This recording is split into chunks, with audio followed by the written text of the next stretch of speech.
and welcome. See, in the today's video we'll basically learn the class 9 number system chapter का exercise 1.4 new NCERT question number 3. 1.4 exercise का question number 3, 4 and 5 we going to discuss in this session itself. So the question number 3 is basically I have not written here. You can just give a screenshot here and you can check out. See the question number 3rd what we say. Students, you can see here. See, before starting the video, I just want to say if you haven't, you can subscribe my channel. If you have any doubt, you can write in the comment section. So just start this question. See, question number 3. Question number 3 says basically recall pi is identified as defined as a ratio of the circumferences say C. You can see here this is the circumference जिसको हम हिंदी में परिधि भी बोलते हैं अगर आपको याद हो तो. C इज अ सर्कमफ्रेंस जो यानी कि चारों तरफ जैसे क्योंकि ये सर्कल होता है तो सर्कल की बेसिकली आप पैरामीटर नहीं बोलते. जैसे हम कोई भी शेप होती है उसकी पैरामीटर लेते हैं कि चारों तरफ या 3 तरफ या जो भी कुछ है तो इसकी सर्कल में हम सर्कमफ्रेंस बोलते हैं जिसको हम परिधि बोलते हैं. इसका पूरा राउंड चक्कर लेना. ठीक है. तो सर्कमफ्रेंस से C of a circle its diameter से D. आप ये देख सकते हैं ये आपका डायमीटर होता है. रेडियस हमेशा हाफ होता है उसकी हम बात नहीं करेंगे.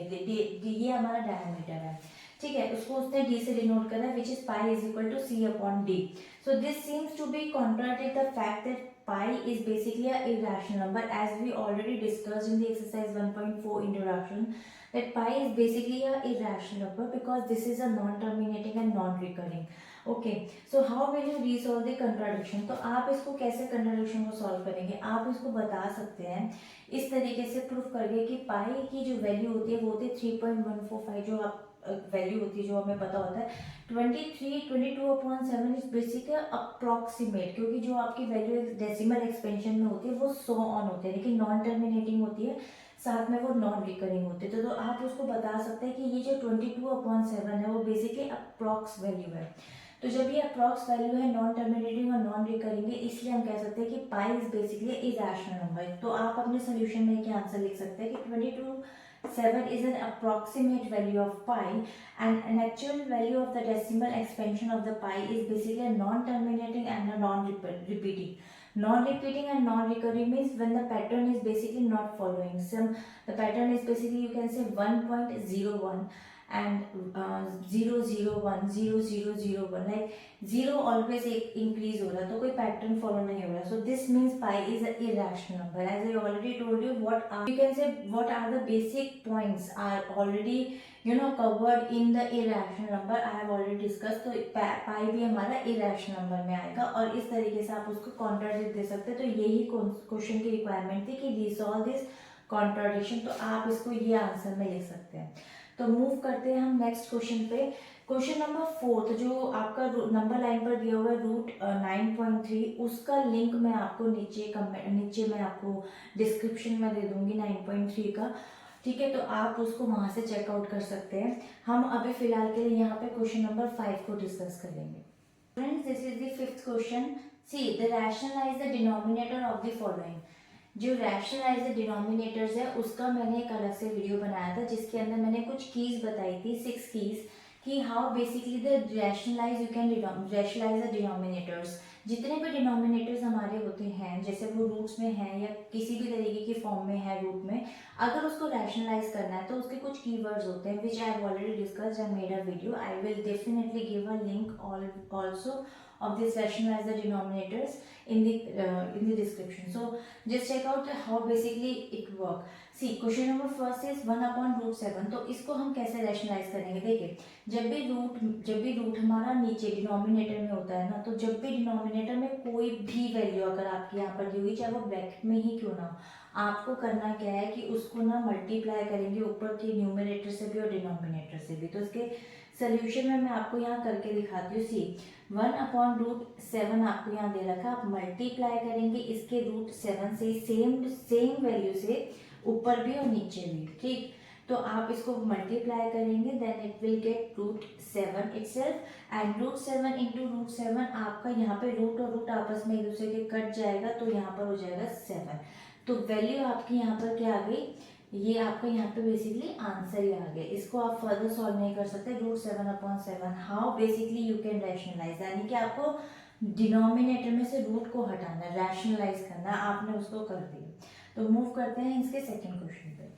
This is the second question. Now you can see here, see इसके अंदर जो आपका ये वैल्यू है ना, इसको चाहे आप ब्रैकेट में रख सकते हैं, ठीक है। आपको माइंड में क्लियर हो जाएगा कि किस तरीके से पूरी की पूरी वैल्यू को आपको डिनोमिनेटर और न्यूमरेटर से मल्टीप्लाई करना है, ठीक है। तो मैं इसको यहाँ पर लिख लेती हूँ √7 माइनस √6 मल्टीप्लाई। अब क्या करना है, एक बहुत इंपॉर्टेंट चीज, जब भी यहाँ पर साइन माइनस का हो या प्लस का हो, आपको हमेशा यहाँ पर चेंज करके साइन लिखना है। यानी कि अगर माइनस है तो आप ऊपर नीचे प्लस वाले से माइनस कर, प्लस से मतलब मल्टीप्लाई करेंगे, और अगर यहाँ प्लस होता तो आप माइनस से करते। यानी कि यहाँ पर मैं वैल्यू लिख लेती हूँ √7 प्लस √6, एक ब्रैकेट हो गया आपका यहाँ पर, और इसी तरीके से एक ब्रैकेट यहाँ पर हो गया √7 प्लस √6। ये एक तरह का आप ये कह लीजिए कि रूल है जो आपको फॉलो करना है यहाँ पर, ठीक है। अब इसको आप इससे मल्टीप्लाई करेंगे तो ये तो एज इट इज रहेगा आपका √7 प्लस √6, ठीक है। अब नीचे आप देख सकते हैं यहाँ पे प्रॉपर्टी बन गई है फिर से a प्लस बी और a माइनस बी की। तो मैंने आपको अभी बताया था कि a प्लस बी और a माइनस बी की जो प्रॉपर्टी होगी वो होती है a का होल स्क्वायर माइनस b का होल स्क्वायर, राइट। तो अब मैं यहाँ पर क्या करूँगी, √7 का होल स्क्वायर ले लूंगी एंड माइनस √6 का होल स्क्वायर ले लूंगी यहाँ पे, ठीक है। इसको क्या करूंगी अब यहाँ पे √7 प्लस √6 तो एज इट इज रहेगा, ऊपर आपका न्यूमरेटर में यहाँ पर आपका रूट जो है वो 1/2, 2 से 2 कट के simple 7 minus same as root यहाँ पे 1/2 हो जाएगा, 2 से 2 कट जाएगा, सो 6। तो आपका नीचे आंसर क्या आ जाएगा 1, यानी कि √7 प्लस √6/1। तो वैल्यू आपकी क्या आएगी, सिर्फ वैल्यू आपकी यही आएगी √7 प्लस √6। 1 का कोई वो नहीं है कि मतलब लिखना जरूरी नहीं है। तो आपका आंसर यहाँ पे √7 प्लस √6 ही आएगा। आई होप आपको क्लियर हो गया होगा। इस तरीके से हम डिनोमिनेटर को रैशनलाइज करते हैं, which is important when you will change the sign. Okay, so move करते हैं इसके थर्ड पार्ट पे। This is the third question. Now you can check out, see इसको कैसे सॉल्व करेंगे, सेम इसी तरीके से सॉल्व करना है। आप देख सकते हैं ये नीचे एक तरह का आप कह सकते हैं ये ब्रैकेट है, ठीक है।